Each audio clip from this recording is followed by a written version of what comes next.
இறை இயேசுவில் இனதருமை சகோதர சகோதரிகளே, பிரைஸ் தி லார்ட். இயேசுவுக்கே புகழ், மரியே வாழ்க.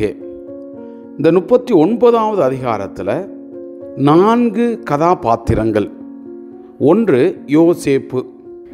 யோசேப்பின் தலைவர் போத்திபார். 3வது போத்திபாரினுடைய மனைவி.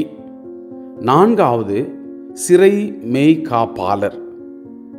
இந்த 4 பேரையும் இந்த அதிகாரத்தில் நாம் பார்க்கிறோம். அவர்களுடைய குண அதிசயங்களையும் இங்கு வெளிப்படுகிறது. போத்திபார் யோசேப்பின் மீது நம்பிக்கை வைத்து அனைத்து பொறுப்புகளை கொடுப்பதையும், யோசேப்பு நேர்மையாளராக வாழ்வதையும் இங்கு நாம் உற்று நோக்குகிறோம். ஆனால் அவருடைய தோற்றத்தின் மீதோ அல்லது அவருடைய அந்த குணாதிசயத்தின் மீது ஆசை கொண்டவனாக போத்திபாரின் மனைவி யோசேப்பை இச்சைக்கு அழைப்பதை, ஆனால் யோசேப்பு கடவுளுக்கு பயந்தவராய், இறை தலைவனுக்கு நேர்மை உள்ளவராய் வாழ இதை எல்லாத்தையும் அவர் தவிர்த்து வாழ்வதையும், இதனால் அவர்களிடமே வருகிற அந்த ஒரு முரண்பாடுகளையும் போத்திபாரின் மனைவி வீண் பழி யோசேப்பை மீது சுமத்துவதையும் பார்க்கிறோம். இதனால் கோபங்கண்ட போத்திபார் அவரை சிறையில் அடைக்கிறார். அங்கும் கடவுள் அவர் மீது இரக்கம் கொள்ளுகிறார். அந்த சிறை மேய்காப்பாளர் வழியாக அந்த தயை யோசேப்புக்கு கிடைக்கப்படுகிறது. அங்கும் அவர் மற்றவர்களுக்கு ஒரு ஆட்சி செலுத்தக்கூடியவராகவே, அதிகாரமுள்ளவனாகவே வாழ்வதைத்தான் இந்த அதிகாரத்தில் பார்க்கிறோம். என் அன்பு சகோதரமே, 2 விஷயத்தை நாம் மனதில் கொள்ள வேண்டும். ஒன்று, நாம் நேர்மை உள்ளவராகவும் கடவுளுக்கு பயந்தவர்களாகவும் இருக்க வேண்டும். என்ன நேர்ந்தாலும் இந்த நேர்மையும் கடவுள் பயம் நம்மிடம் இருந்தால் நம்ம மீது பழி சுமத்துவார்கள், நம் மீது வீண் பழி சுமத்தி நம்மளை கீழே தள்ளி விடுவார்கள்.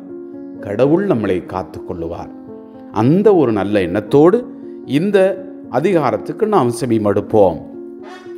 யோசேப்பு எகிப்து நாட்டிற்கு கொண்டு போகப்பட்ட போது பார்வோனின் மெய்காப்பாளர் தலைவனும் படைத்தலைவனுமான போத்திபார் என்ற எகிப்தியன் அவரை அவ்விடத்திற்கு கொண்டு வந்த அந்த இஸ்மாயிலரிடமிருந்து விலைக்கு வாங்கினான். ஆண்டவர் யோசேப்புடன் இருந்தார். எனவே அவர் சிறப்புற்றவராக தம் எகிப்திய தலைவனின் இல்லத்தில் வாழ்ந்து வந்தார். ஆண்டவர் அவரோடு இருந்ததையும், அவர் தொட்ட காரியங்கள் அனைத்தையும் ஆண்டவர் துலங்க செய்ததையும் அவர் தலைவர் கண்டான்.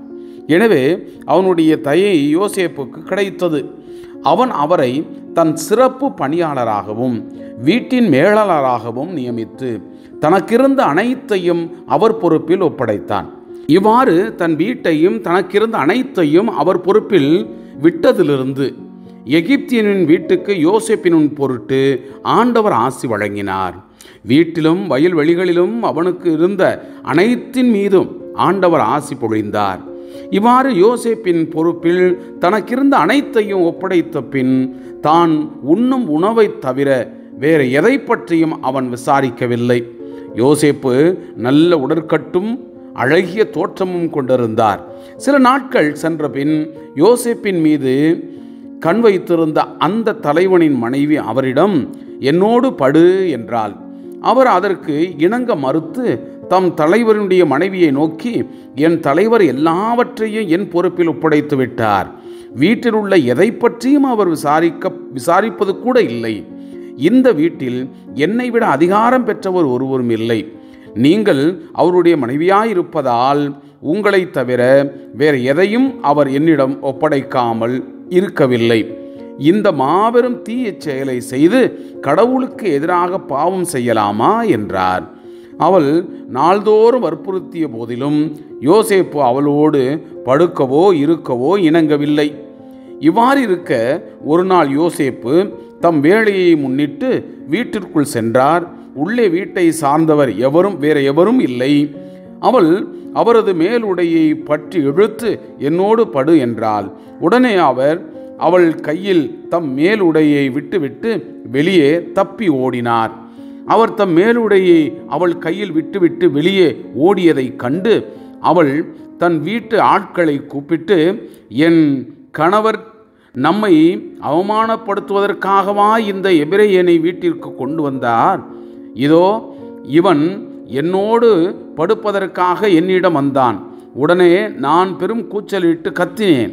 ஆனால் நான் கூச்சலிட்டதைக் கண்டு அவன் தன் மேலுடையை என்னருகே போட்டுவிட்டு வெளியே ஓடிப்போய்விட்டான் என்றாள். மேலும் அவள் அவருடைய மேலுடையை தன் கணவன் வீட்டுக்கு திரும்பி வரும் வரை வைத்திருந்து அவனிடம், நீர் நம்மிடம் அழைத்து வந்துள்ள எபிரெய அடிமை என்னோடு சரசம் பண்ணும்படி என்னிடம் வந்தான். அப்போது நான் கூச்சலிட்டு கத்தியதும் அவன் தன் மேலுடையை என்னருகே போட்டுவிட்டு வெளியே ஓடி போய்விட்டான் என்று கதை கட்டினாள். உம் அடிமை எனக்கு இப்படி செய்துவிட்டான் என்று தன் மனைவி சொல்ல கேட்ட அவர் தலைவன் கடுஞ்சினம் கொண்டான்.